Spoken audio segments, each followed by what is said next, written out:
strategi gereja agar supaya ada orang yang mau masuk ke gereja, maka disitulah gereja mengupayakan berbagai macam cara, termasuk mengadakan acara-acara yang memikat.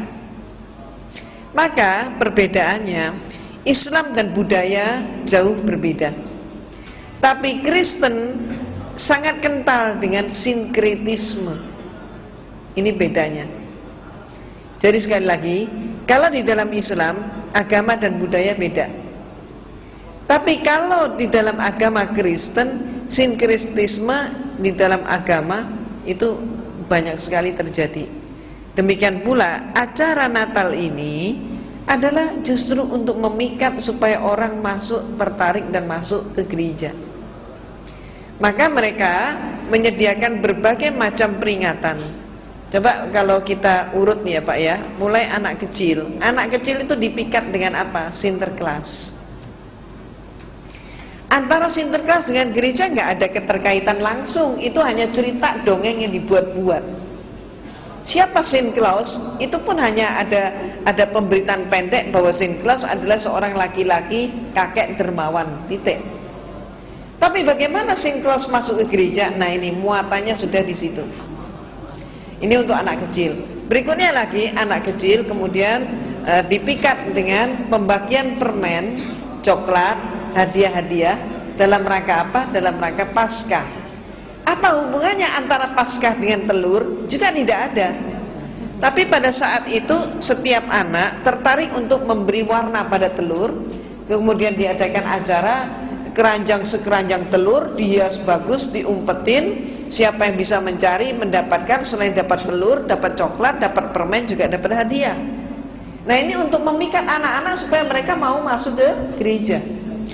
Demikian pula alat musik. Alat musik kenapa dimasukkan ke gereja? Untuk mengikat terutama kalangan remaja.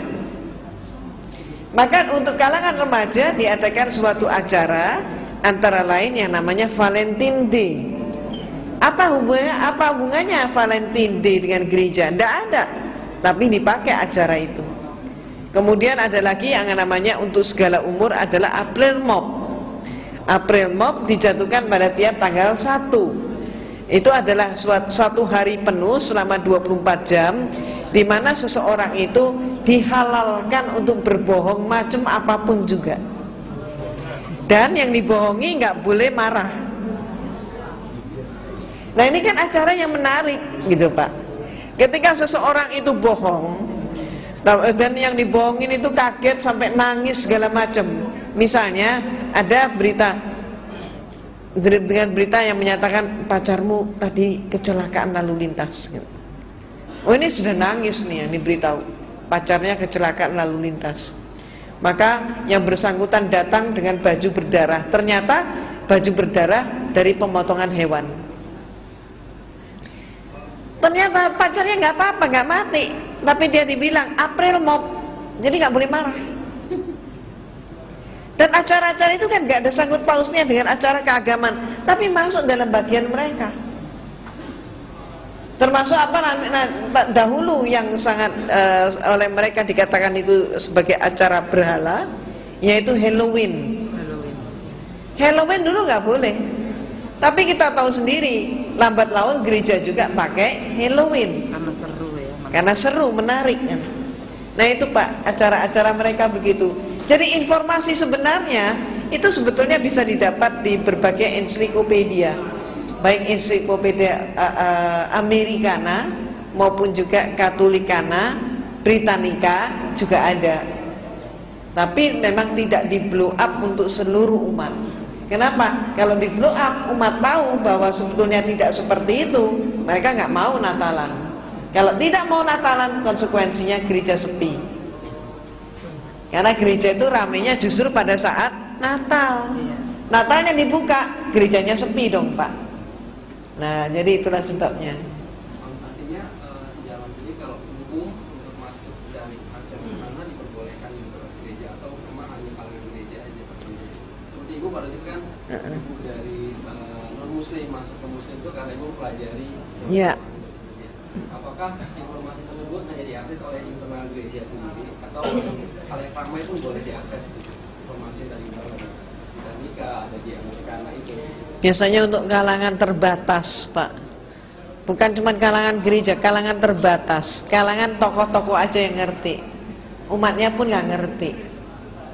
Jadi itu suatu juga perjalanan rohani saya, yang saya pada saat yang lampau sempat menggerutu kepada Allah, mengapa saya mengalami perjalanan hidup panjang kalau Allah sudah menakdirkan saya menjadi muslimah, kenapa saya tidak dilahirkan dari ayah dan ibu yang Islam? Tapi mengapa saya harus lahir dari orang tua yang beragama Katolik dan masuk biara pula? Nah, itulah ternyata semua itu kemudian saya menyadari, saya baru sadar pada tahun 92 saat saya masih di Makkah, di Masjidil Haram saat haji.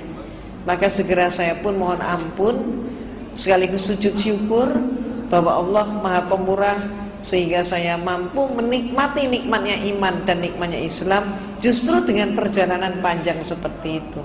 Itu ya Pak ya.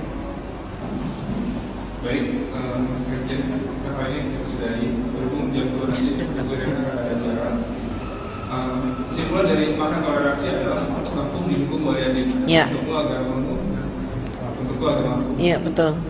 Seiring dengan semangat untuk memperbaiki diri, semoga hidayah tercurah bagi kita semua. Sebagai terakhir mungkin kita bacakan untuk majelis Subhanallahumma. Assalamualaikum warahmatullahi wabarakatuh. Waalaikumsalam warahmatullahi wabarakatuh.